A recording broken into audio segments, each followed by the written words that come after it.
Na svakoj planeti u galaksiji postoji Flux, moćna magična energija. Ovde na Kilijanu zovemo je dah. Flux je toliko jak da je morao biti zabranjen, osim u galaktičkom fudbalu, najsjajnijem sportu u univerzumu. Ali pre 15 godina misteriozna eksplozija je potresla Kilijan, izbrisala dah i uništila naše šanse u galaktičkom fudbalskom kupu.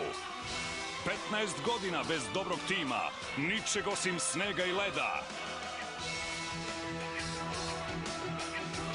Sada se nada ponovo rađa.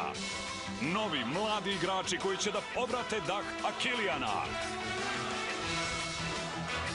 Naša sudbina je u njihovim rukama. Galaktički fudbal.